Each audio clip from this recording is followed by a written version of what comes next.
Silence rarely falls upon 50 of New York's most ruthless killers, but a single slap just stole all the oxygen from the VIP room. Palm meeting cheek echoed like a gunshot, sharp enough to shatter the crystal champagne flutes.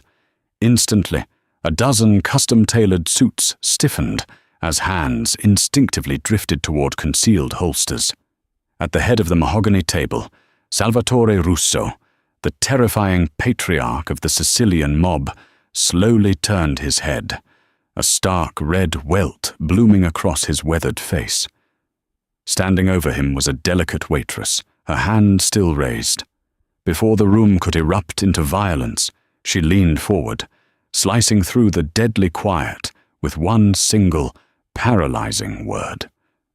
The chandelier in the main dining room of L'Oiseau Blanc, Manhattan's most exclusive culinary sanctuary, was a cascading waterfall of Austrian crystal that cost more than most people would earn in a lifetime. Beneath its warm, golden glow, Clara Hastings moved with the practiced grace of a ghost. She was a delicate woman, with porcelain skin, wide hazel eyes, and a quiet demeanor that made her invisible to the high society patrons who frequented the establishment. To the billionaires, politicians, and socialites, Clara was merely an extension of the pristine, white tablecloths and polished silverware, a vessel to deliver their truffles and pour their vintage Bordeaux. But Clara possessed a rare commodity, an eidetic memory, and an uncanny ability to read the dangerous undercurrents of a room. She knew that Senator Hayes was sleeping with his chief of staff, and she knew that the real estate mogul at Table 4 was on the verge of bankruptcy. More importantly, she knew exactly who occupied the secluded VIP room in the back of the restaurant every Thursday night: the Russo family. Dante Russo was a man carved from Sicilian marble and absolute ruthlessness. At 32, he was the heir apparent to the largest organized crime syndicate on the Eastern Seaboard. Unlike the crude mobsters of Hollywood depictions, Dante possessed a lethal elegance. He wore bespoke suits from Savile Row, spoke 4 languages fluently, and operated with a quiet, terrifying efficiency that kept the rival families of New York in a state of constant, paralyzing fear. Whenever Dante entered L'Oiseau Blanc, the atmosphere in the restaurant would shift. The maître d' would sweat, the chefs would curse in panicked whispers, and the other waitstaff would find excuses to hide in the kitchen. But Clara never hid. She had been assigned to the VIP room on Dante's first visit 2 years ago, and by his silent decree, she was the only one allowed to serve him since. There was an unspoken, palpable tension between them. Dante never touched her, never made vulgar remarks, and never treated her like the hired help. Instead, he watched her. His dark, penetrating eyes tracked her movements as she poured his Macallan 25, his gaze lingering on the curve of her throat or the stray wisp of chestnut hair that escaped her tight bun. He learned her subtle tells, the way she bit the inside of her cheek when she was anxious, the slight stiffening of her shoulders when a rude customer barked an order. In return, Dante offered her a terrifying, silent protection. Once, a drunken hedge fund manager had grabbed Clara's wrist, demanding she smile for him. Before Clara could react, Dante had materialized from the shadows of the hallway. He hadn't raised his voice. He had simply placed a heavy, scarred hand on the manager's shoulder and whispered a sentence into the man's ear. The manager had turned the color of ash, released Clara immediately, and fled the restaurant, leaving his platinum Amex on the table. Clara knew Dante was dangerous. She knew the blood on his hands could drown a city. Yet, beneath his icy exterior, she saw glimpses of a profound exhaustion, a man trapped in a destiny he had not chosen, bound by blood to a life of perpetual violence. She found herself looking forward to Thursdays, to the quiet moments when the chaotic world outside faded, leaving only the clinking of ice in his glass and the heavy electric weight of his stare. But the fragile, unspoken sanctuary they had built within the walls of the VIP room was about to be shattered. Rumors had been circulating through the subterranean whispers of the city for weeks. The patriarch was coming. Salvatore Russo, Dante's father and the undisputed don of the family, was crossing the Atlantic. Salvatore was a relic of the old world, a man who ruled not with modern diplomacy, but with medieval cruelty. He was coming to New York to inspect his empire, to solidify alliances, and most pressingly, to arrange a marriage for his son. On the morning of the summit, Chef Pierre gathered the staff in the kitchen, his face pale and glistening with nervous sweat. "Tonight the restaurant is closed to the public," he announced, his voice trembling slightly. "We are hosting a private party for 50 guests. The menu is preset. The service must be flawless. There is no room for error. None." He looked directly at Clara. "Clara, you will handle the head table. Salvatore Russo will be seated there, along with Dante, the underbosses, and the head of the Moretti family. You are to be a shadow. Do not speak unless spoken to. Do not make eye contact with the Don." Clara nodded, wiping her hands on her apron. Her heart hammered a frantic rhythm against her ribs, but her face remained a mask of placid obedience. She had survived worse monsters than Salvatore Russo in her life before she became Clara Hastings, a life she had buried deep beneath the bustling concrete of New York City. She knew how to disappear. Or so she thought. By 8 o'clock that evening, L'Oiseau Blanc had been transformed into an impenetrable fortress. Black SUVs lined the streets, and men with thick necks and bulging jackets stood like gargoyles at every entrance. The air inside the restaurant was thick with the scent of expensive cigars, heavy cologne, and the metallic, unmistakable tang of raw power. The dining room was filled with the most lethal men in the country. There was Tommy, the ghost; Graziano, a hitman who had never left a single piece of forensic evidence; Silvio Icepick Moretti, the brutal leader of the Brooklyn faction; and Carmine De Luca, the family's consigliere, who sat quietly calculating the loyalties of every man in the room. But all the oxygen in the room was consumed by the man at the head of the grand table, Salvatore Russo. Salvatore was an imposing figure, despite his advancing age. He had thick, silver hair slicked back from a forehead heavily lined with decades of stress and malice. His eyes were like chips of black obsidian, dead and devoid of any human warmth. He wore a heavy, gaudy gold ring on his right hand, which the underbosses had lined up to kiss upon his arrival. To his right sat Dante, rigid and silent. Clara noticed immediately that Dante looked different tonight. The subtle, guarded warmth he usually possessed was gone, replaced by an impenetrable sheet of ice. He was a soldier back in the presence of his commanding officer, a prince trapped beneath the thumb of a tyrant. Seated to Dante's left was Isabella Moretti, the daughter of the Brooklyn boss. She was beautiful, dripping in diamonds, and glaring at Dante with a mixture of possessive hunger and entitlement. This was the arranged match, the merger of blood and territory that Salvatore had orchestrated. Clara approached the table, carrying a heavy silver tray laden with antipasti. Her hands were steady, her movements fluid and practiced. She served the men first, starting with Salvatore, moving with the deference of a servant. As she leaned in to place a platter of prosciutto and melon before the Don, Salvatore suddenly stopped his conversation with Carmine De Luca. He turned his heavy, suffocating gaze upon Clara. He didn't look at her face. He looked at her as one might appraise a piece of livestock. "You!" Salvatore barked, his voice thick with a guttural Sicilian accent. Clara froze, her training instantly kicking in. She lowered her eyes, staring at the pristine white tablecloth. "Yes, sir." "Is this the best this overpriced kitchen can do?" he sneered, picking up a piece of prosciutto with his fingers and inspecting it with disdain. In Palermo, we feed better meat to the dogs. I can ask the chef to prepare something else for you, sir, Clara said softly, keeping her tone perfectly neutral. Salvatore let out a harsh, barking laugh, looking around the table. The other men chuckled dutifully.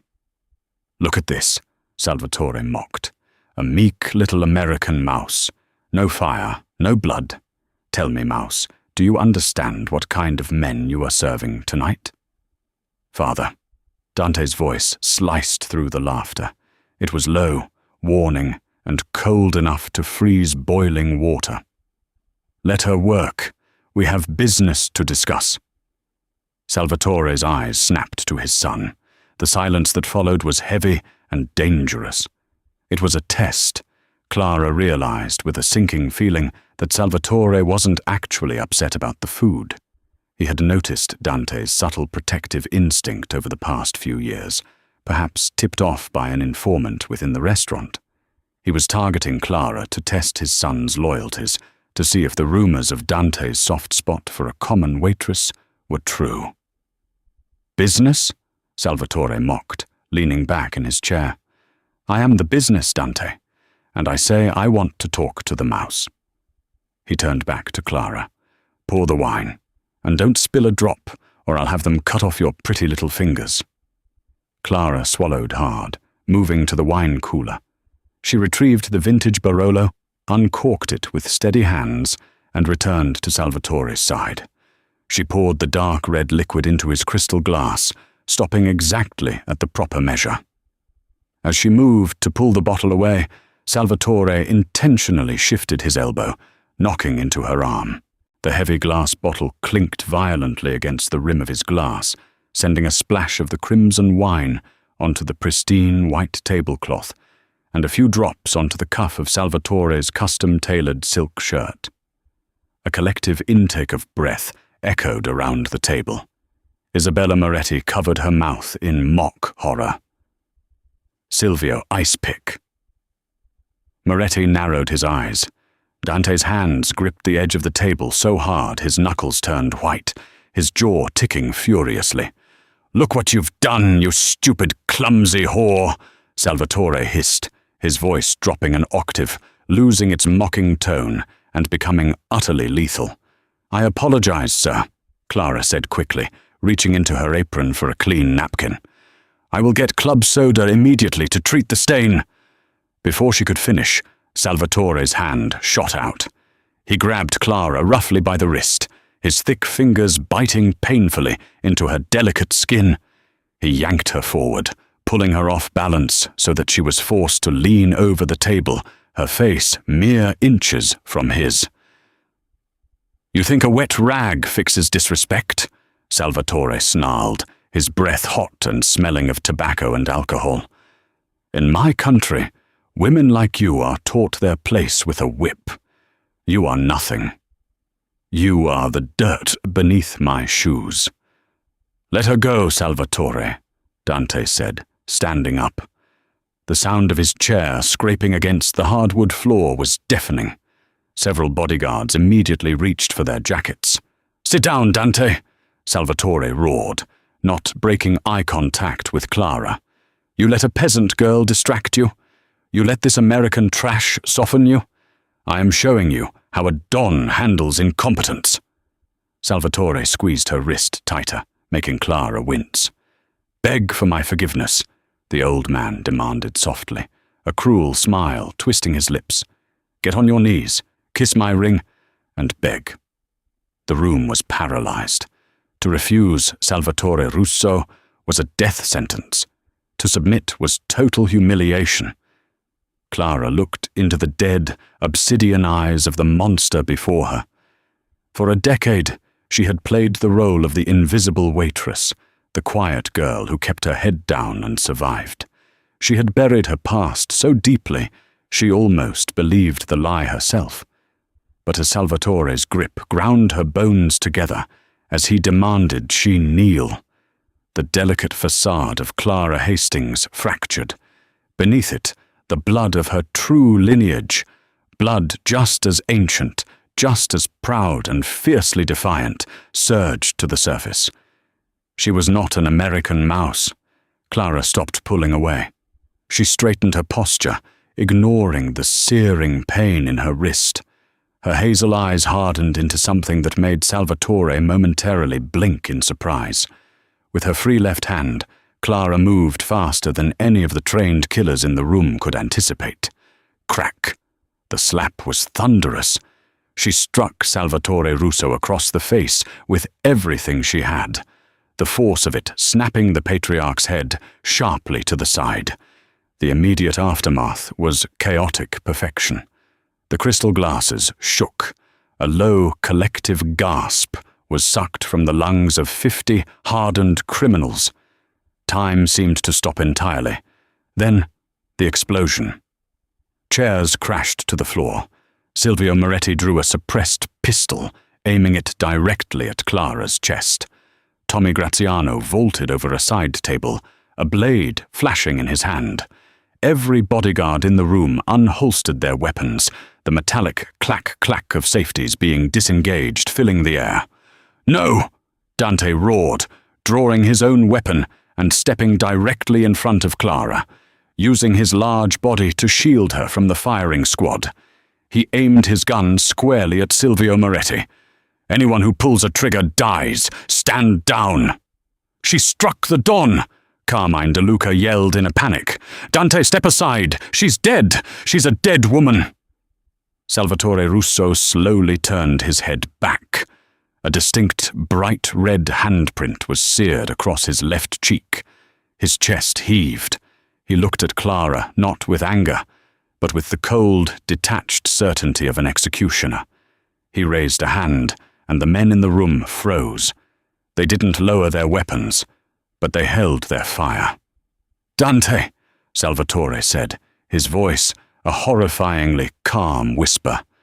"Step away from the dead girl, or you will die with her." Dante didn't move an inch. "If she dies, the family fractures tonight, Father. I will kill Silvio. I will kill Tommy, and we will burn this restaurant to the ground." "So be it," Salvatore hissed. He reached inside his own jacket, slowly drawing a silver-plated revolver. "I will do it myself." Clara stood behind Dante. Her heart was beating so fast it felt like a bird trapped in her throat, but her mind was completely, terrifyingly clear.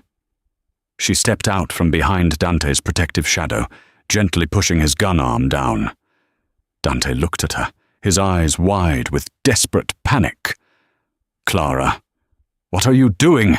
he breathed. "Get back." She ignored him. She looked directly down the barrel of Salvatore's revolver. The old man leveled the gun at her forehead. "Any last words, whore?" Salvatore asked, his finger tightening on the trigger. Clara took a deep breath. She didn't scream. She didn't cry. Instead, she locked eyes with the Don, her expression turning into a mask of pure, aristocratic contempt, and spoke a single, perfectly articulated word in a deep, flawless Sicilian dialect. "Pentito." The word hung in the air like a guillotine blade. Rat, informant, traitor. In the brutal hierarchy of the Cosa Nostra, it was the ultimate insult, the most shameful label a man could carry. But it wasn't just an insult.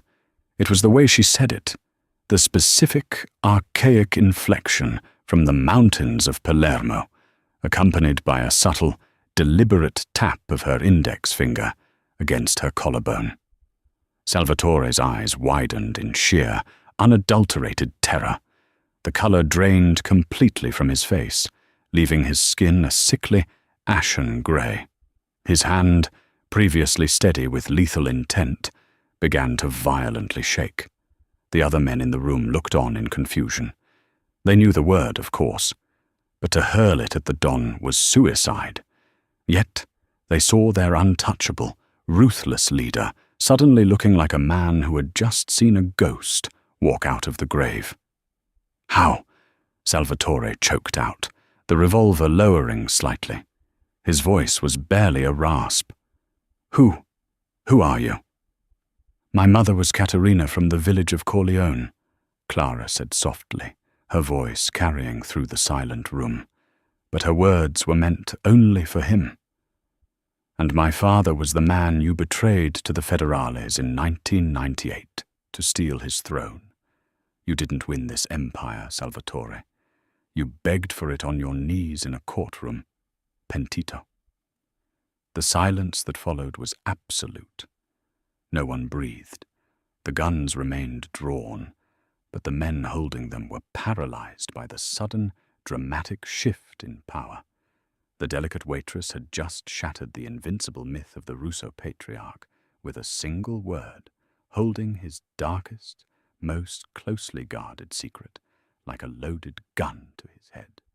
The silence that blanketed the VIP room of L'Oiseau Blanc was no longer just the absence of noise.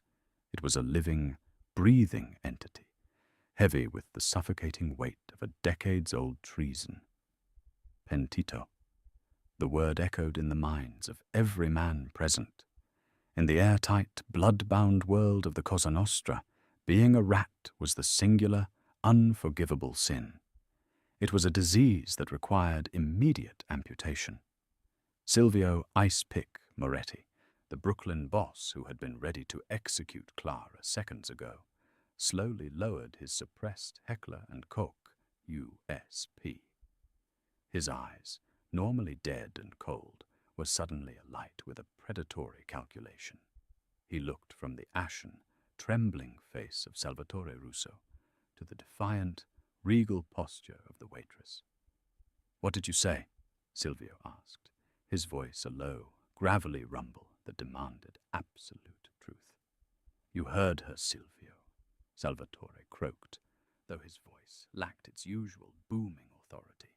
Sweat, thick and greasy, beaded on his forehead, catching the light of the Austrian crystal chandelier.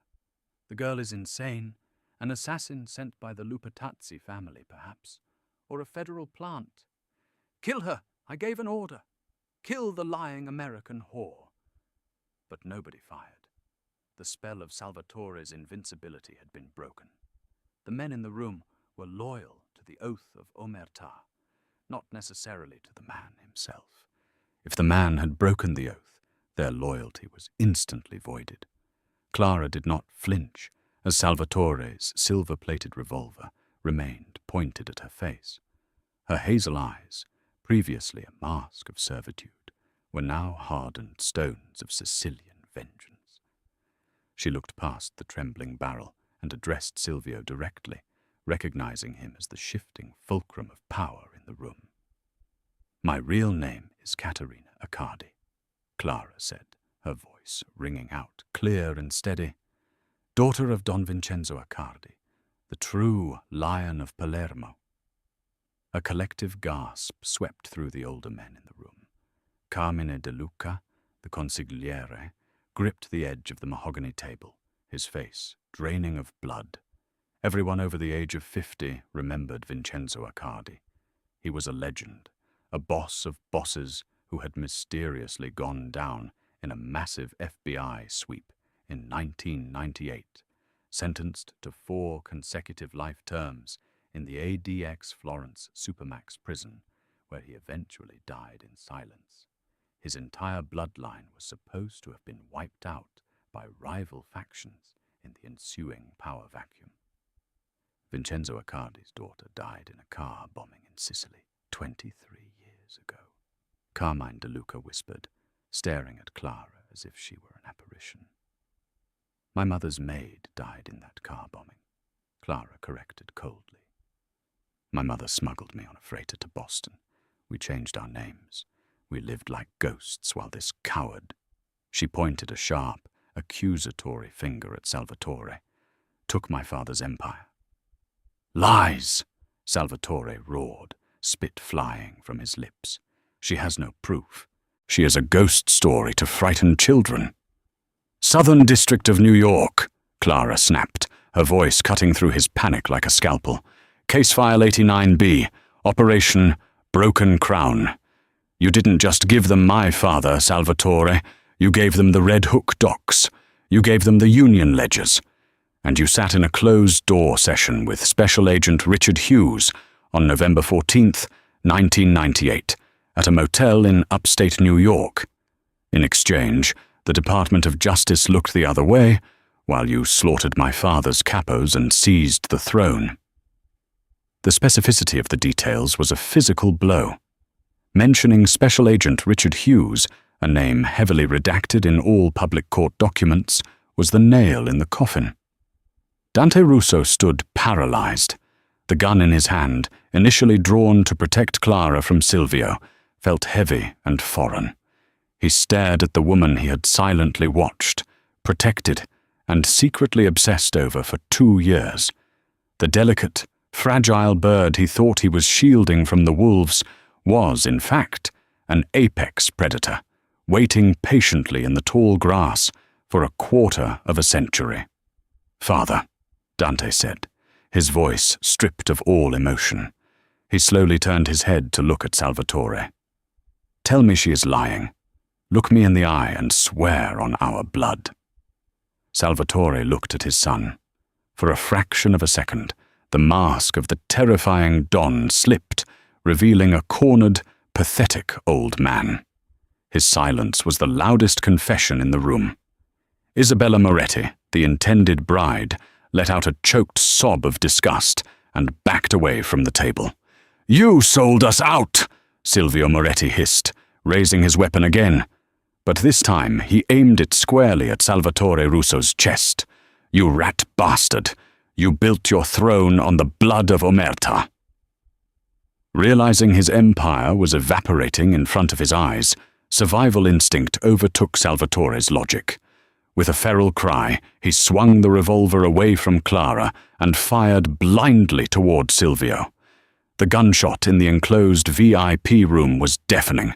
The bullet shattered a vintage bottle of Bordeaux on the table, sending red wine spraying like an arterial bleed across Isabella's diamond necklace. Chaos erupted. Dante moved with terrifying speed. He didn't hesitate. He tackled Clara to the thick, Persian-carpeted floor, just as Silvio returned fire.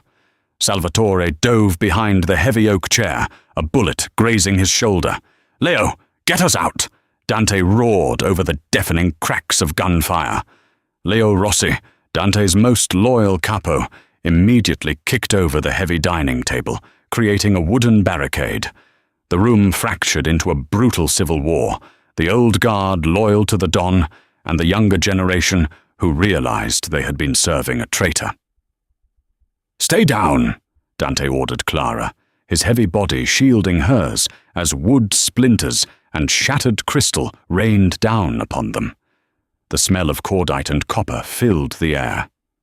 Clara looked up at him, her chest heaving.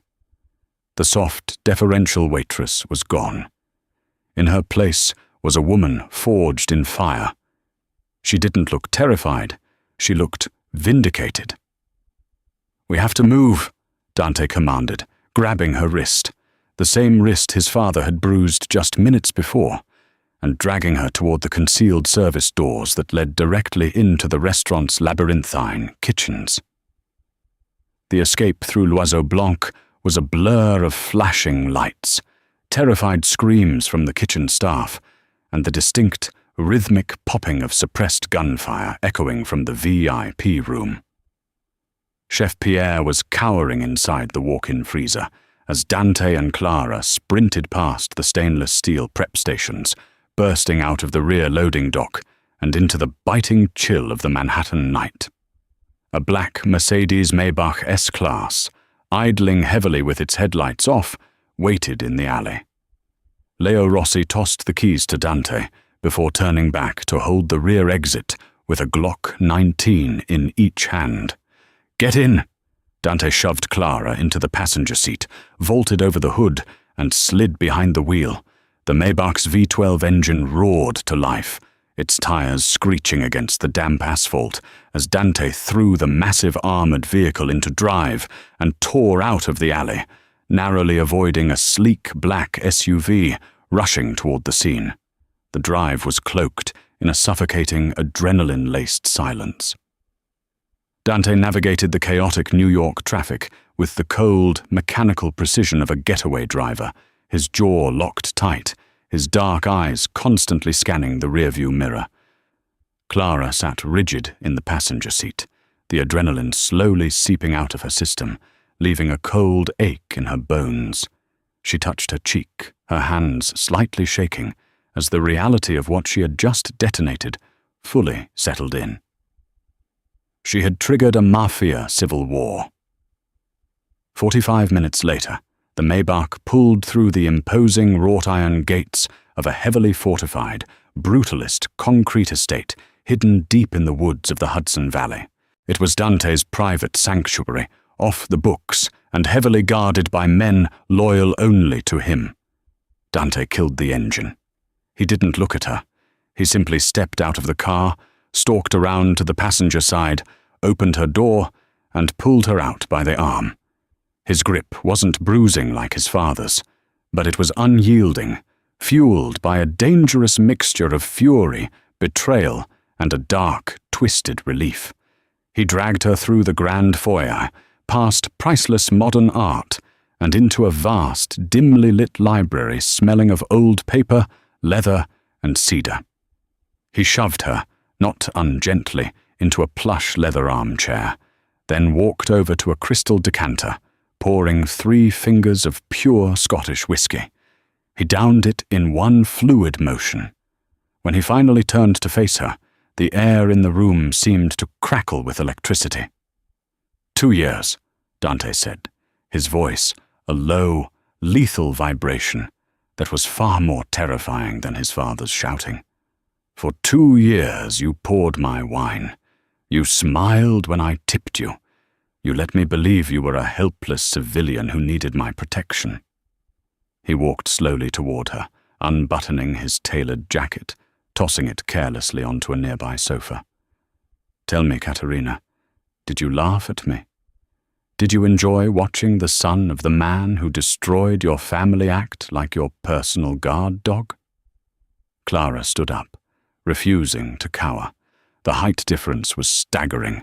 Dante was a hulking force of nature, casting a long, dark shadow over her delicate frame, but Clara tilted her chin up, meeting his furious gaze with absolute defiance. I didn't laugh, Dante, she said quietly, her voice steady. I survived. Do you know what it's like to be 7 years old, huddled in the freezing cargo hold of a shipping vessel, listening to your mother weep because your father was locked in a cage by a man he trusted like a brother? Dante stopped a foot away from her. The proximity was intoxicating, dangerous. He could smell the vanilla and smoke of the restaurant on her skin, mixed with the sharp tang of fear and adrenaline. You planned this, he accused, his dark eyes sweeping over her face, searching for a lie. You infiltrated the restaurant. You knew my father would come eventually. You played me. I didn't play you, Clara shot back, her composure finally cracking as a surge of raw emotion flooded her chest. I needed a job that kept me invisible but close to the ground. L'Oiseau Blanc was perfect. I never intended for you to become my regular. I didn't ask for your protection. You forced your way into my section every Thursday. Because I thought you were innocent, Dante roared, the control finally snapping. He closed the distance between them, trapping her against the heavy mahogany desk. He leaned over her, his hands gripping the edge of the wood on either side of her hips. I thought you were the one pure thing in my rotting, blood-soaked world. I killed a man in an alleyway last year, just because he followed you to the subway. And you were Mafia royalty the entire time. Clara gasped, her breath hitching at his confession. He had killed for her. The revelation hung between them, heavy and suffocating. She looked up into his eyes and saw the raging storm beneath his icy exterior. It wasn't just anger. It was a desperate, burning obsession. He wasn't furious that she was an Akkadi. He was furious that she had kept her true self hidden from him. I had to be invisible, Dante, she whispered, her voice trembling, her chest brushing against his custom silk shirt as she breathed. If Salvatore knew I was alive, he would have skinned me. You know what he is. You know what he did today. He would have shot me just to test your loyalty. Dante's jaw tightened. He reached up, his rough, scarred fingers gently brushing against the red mark on her wrist where his father had grabbed her.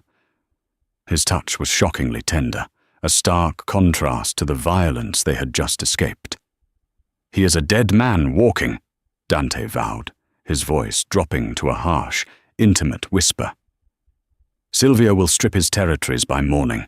The commission will ratify the hit. My father's empire is over. Dante's eyes locked onto hers, dark and bottomless. But that leaves a vacuum, Caterina, a throne that belongs to the Accardi bloodline. And you just declared yourself the rightful heir in front of the 5 families. Clara swallowed hard. I don't want the throne. I just wanted justice. I wanted to tear off his mask. It's too late for that, Dante said, stepping closer, his body flush against hers, leaving no room to breathe.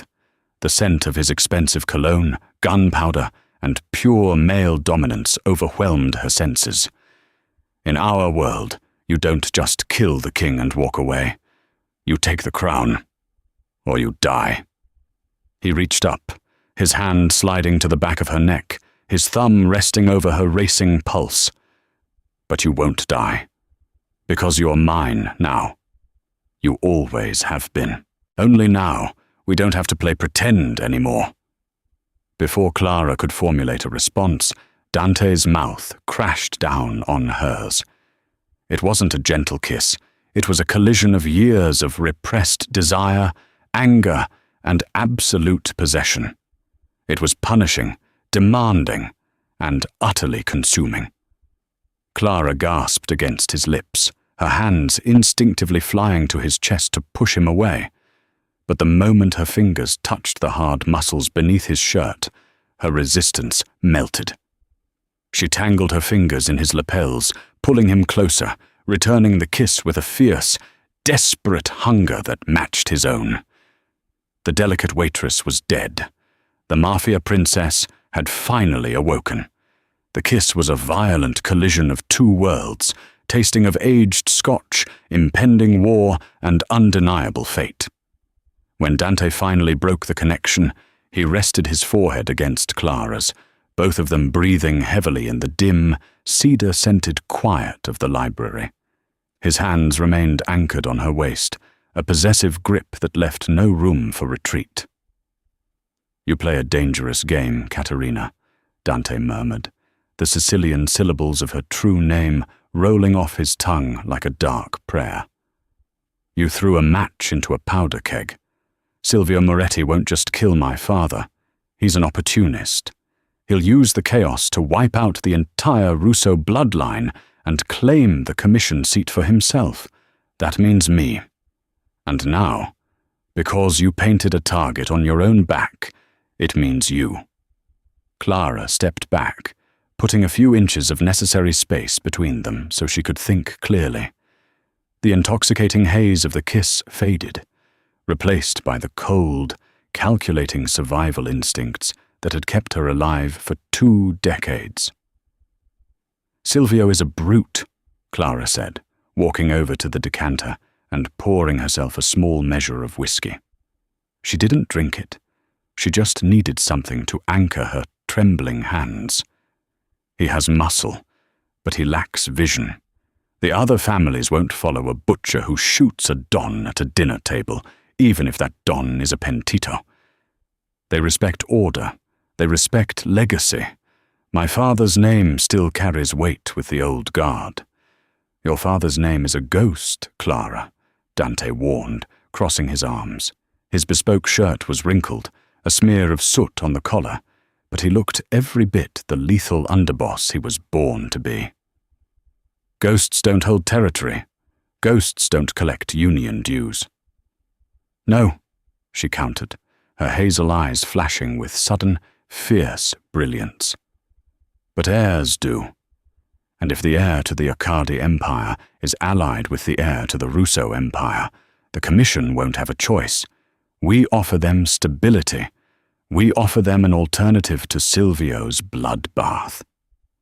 Dante stared at her, genuinely stunned by her geopolitical grasp of the underworld. He had spent 2 years watching her pour water and fold napkins, entirely blind to the brilliant, tactical mind operating behind those polite smiles. He let out a low, dark chuckle. "You really are Vincenzo's daughter. You want to take the throne." "I want what was stolen from my family," Clara corrected, her voice hardening. "I want Salvatore to pay for my mother's tears and my father's life. If taking the throne is the only way to ensure he doesn't crawl out from under this, then I will take it." Before Dante could respond, his secure satellite phone vibrated on the desk. The jarring sound shattered the intimacy of the room. Dante snatched it up, checking the encrypted caller ID. It was Leo Rossi. "Speak!" Dante commanded, hitting the speaker button so Clara could hear. "Boss, we have a massive problem." Leo's voice crackled through the speaker, breathless and tense. Carmine De Luca flipped. The old bastard was the one feeding information to Silvio all along. They didn't just target the restaurant tonight to test you. Silvio planned a coup. He used your father's exposure as the excuse to execute it early. Dante's jaw locked. "Where is my father?" "Captured," Leo replied. "Silvio's men dragged him out the front of L'Oiseau Blanc. They're taking him to the Red Hook shipping yards. But that's not the worst part, Dante." Carmine gave them the coordinates to the Hudson Valley estate. "You have heavily armed company coming up the private road right now. 3 SUVs. Get the girl and get out." The line went dead. Dante didn't waste a millisecond. He moved to the grand fireplace, pressing a specific sequence into the carved stone mantel. With a heavy mechanical groan, the bookshelf to their left swung open, revealing a steel-reinforced armory stocked with enough ordnance to fund a small revolution. "Take off the heels," Dante ordered, tossing Clara a pair of tactical boots from a lower shelf and a Kevlar vest.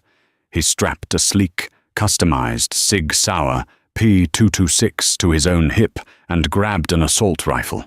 Clara kicked off her sensible Waitress shoes and laced up the boots. She didn't panic. The aristocratic calm that had unnerved Salvatore earlier returned in full force. She accepted the heavy Kevlar vest, pulling it over her white blouse. As Dante handed her a compact Glock 19, he paused, looking into her eyes. "Do you know how to use this?" "My mother's bodyguard was a former Carabinieri sniper," Clara said flatly, racking the slide to chamber a round with practiced, fluid ease. "He didn't teach me how to pour wine." A ghost of a proud smile touched Dante's lips. "Good. Stay behind me. We're going to the garage. The Maybach is compromised. We'll take the armored G-Wagon." They moved out of the library and into the expansive, shadowed corridors of the estate. The silence of the house was terrifying, heavy with the anticipation of violence. As they reached the grand foyer, the heavy oak front doors suddenly exploded inward in a shower of splinters and twisted metal. Silvio's hitmen poured through the breach, their suppressed weapons panning the darkness. "Down!" Dante roared, tackling Clara behind a massive marble pillar as bullets chewed through the plaster and priceless paintings around them. Dante returned fire, his rifle barking in short, controlled bursts. 2 of the hitmen dropped instantly, their bodies thudding against the imported tile. But there were too many. Clara peeked around the edge of the pillar, raising her Glock. She aimed, exhaled, and squeezed the trigger. A man flanking them from the left staggered backward, a red flower blooming on his shoulder, before Dante finished him off. "Garage! Now!" Dante shouted over the deafening roar of gunfire. They sprinted through the kitchen, bursting through the reinforced fire door into the expansive 6-car garage. Dante hit the remote to open the heavy steel blast doors at the rear, jumping into the driver's seat of a matte black Mercedes G-Wagon. Clara scrambled into the passenger side, laying down covering fire through the open window until the heavy doors rolled up enough for Dante to slam the accelerator. The heavy SUV burst into the freezing night, tires tearing up the manicured lawn as they smashed through the secondary security gate and disappeared into the dense, dark woods of the Hudson Valley, leaving Dante's burning sanctuary behind them. The Red Hook shipping yards were a desolate, sprawling industrial wasteland, illuminated only by the harsh, sodium-orange glow of towering security lights. The freezing midnight air tasted of bitter salt, diesel fuel, and decaying iron. For Dante Russo, it was just another piece of contested territory. But for Clara, for Caterina Accardi, this labyrinth of rusted shipping containers was a graveyard. This was the exact patch of concrete where, 25 years ago, Salvatore Russo had whispered his Judas kiss to the FBI, trading Vincenzo Accardi's freedom for a blood-soaked crown.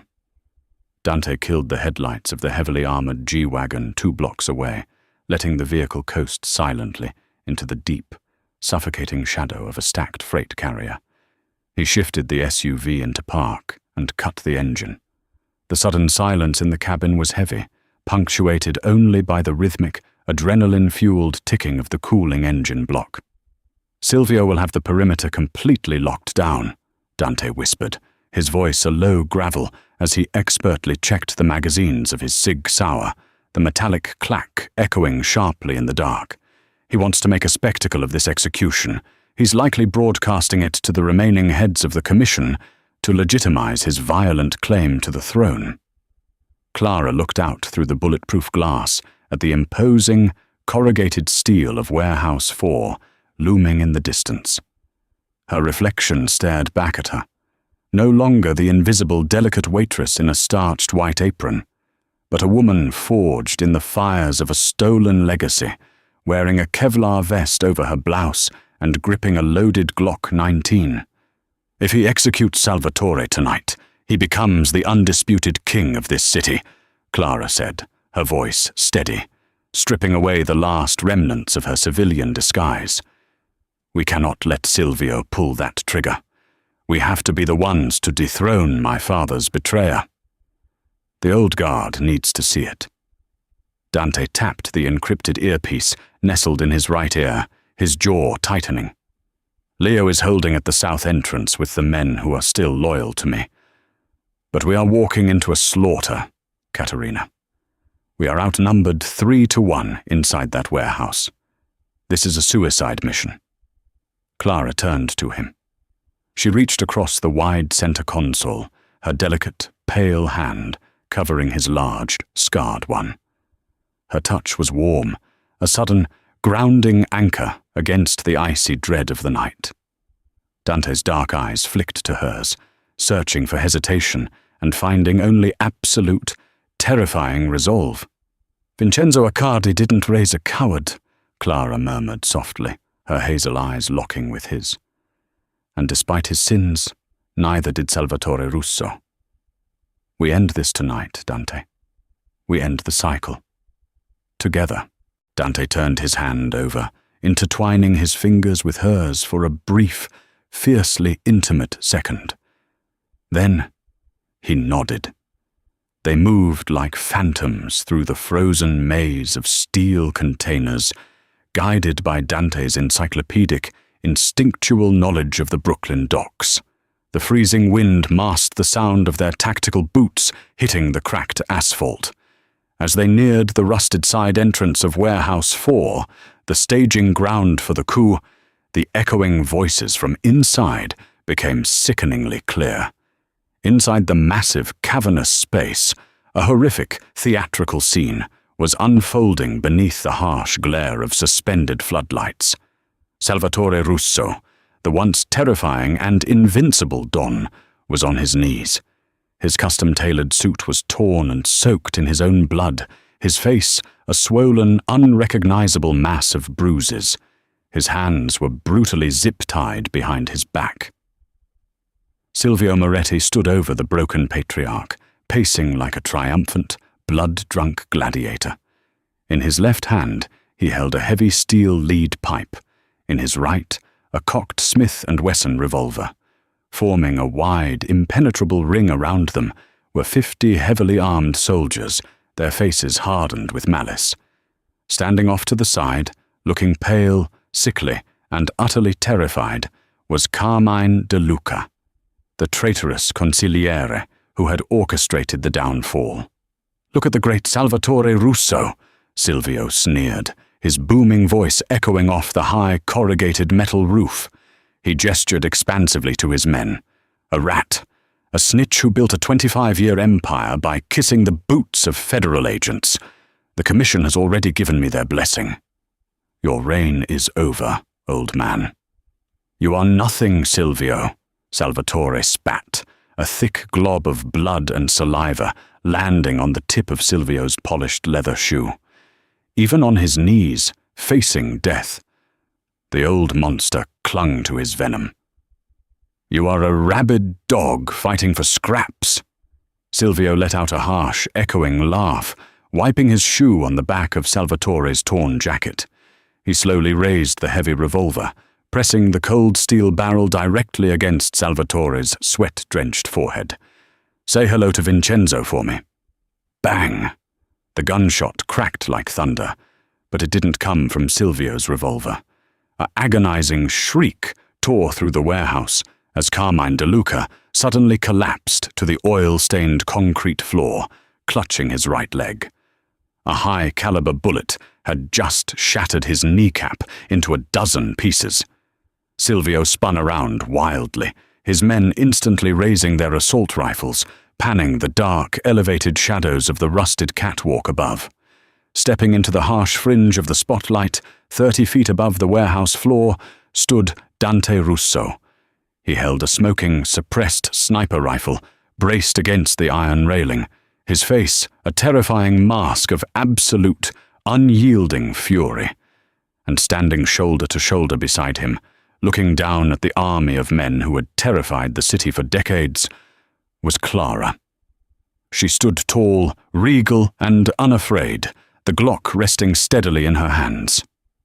"The commission gave you nothing, Silvio." Dante's voice boomed down from the catwalk, cold, resonant, and dripping with authoritative malice.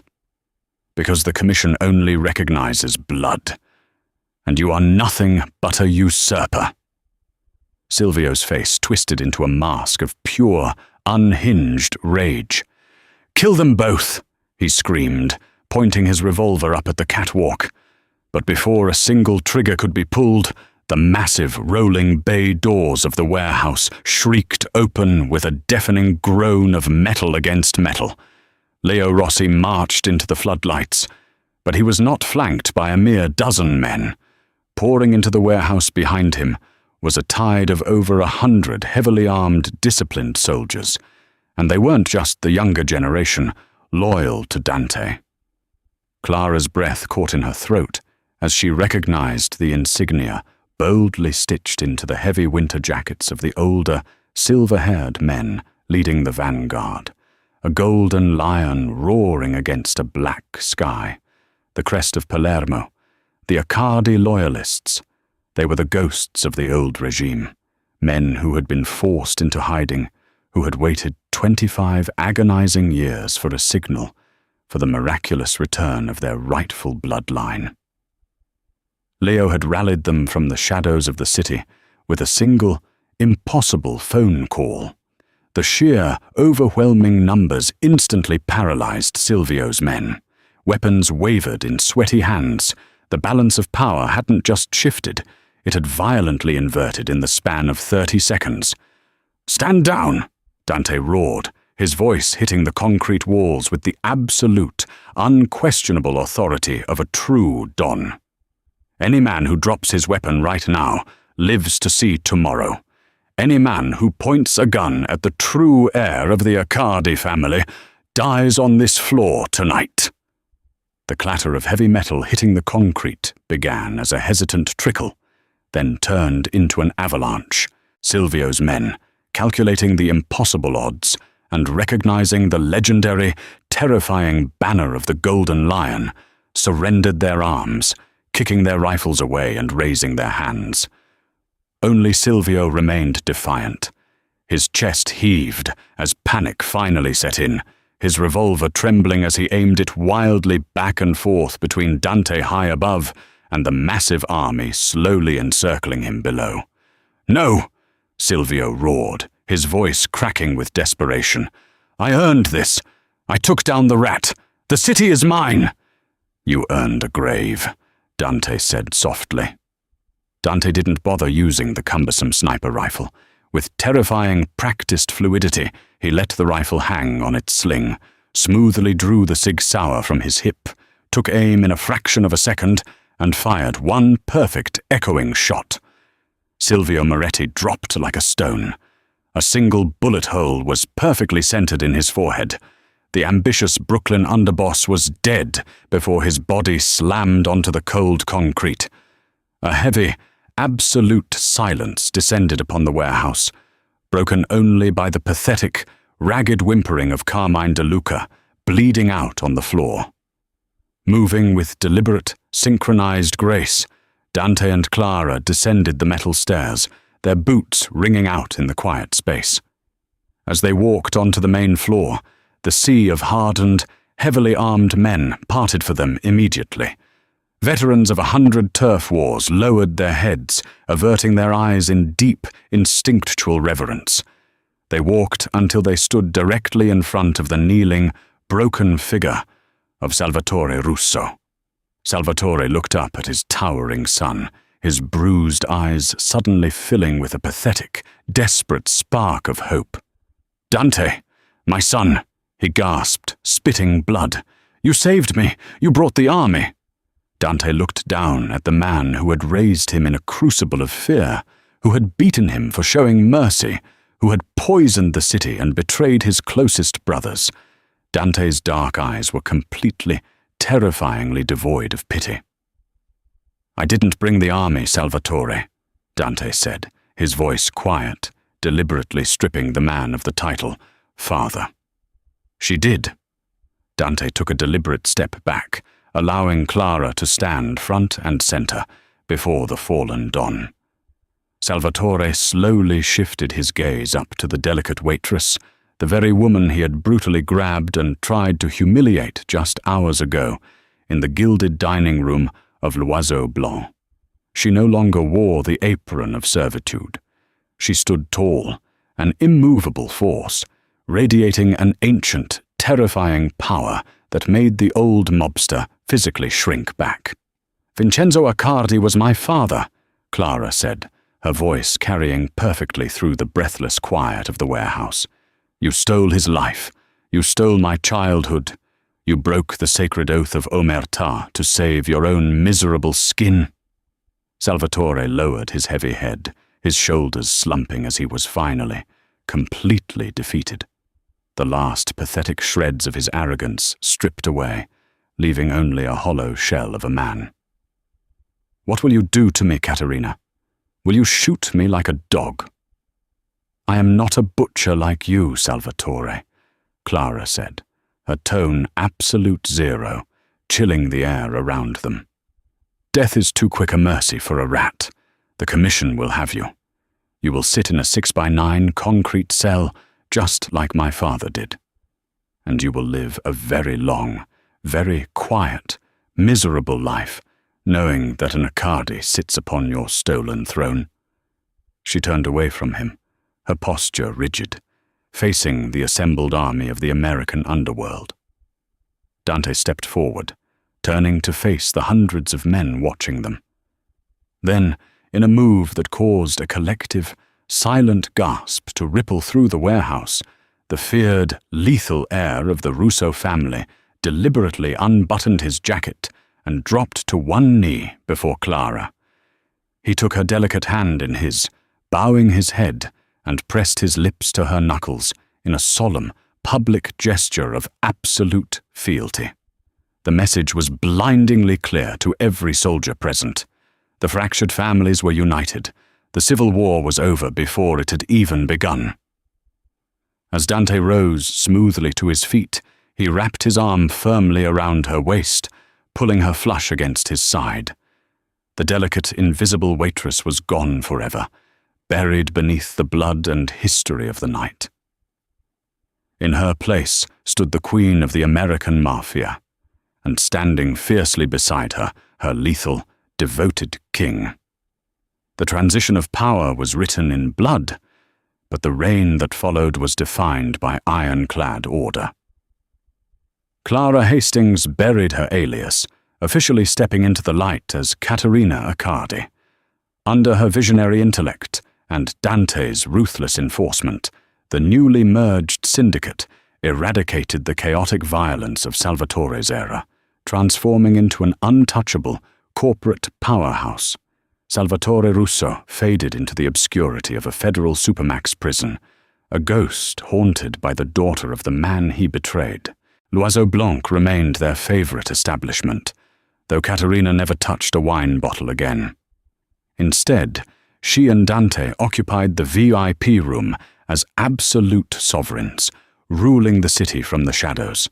The girl who had once blended into the pristine tablecloths now dictated the fate of millions, proving that true power isn't about being the loudest in the room.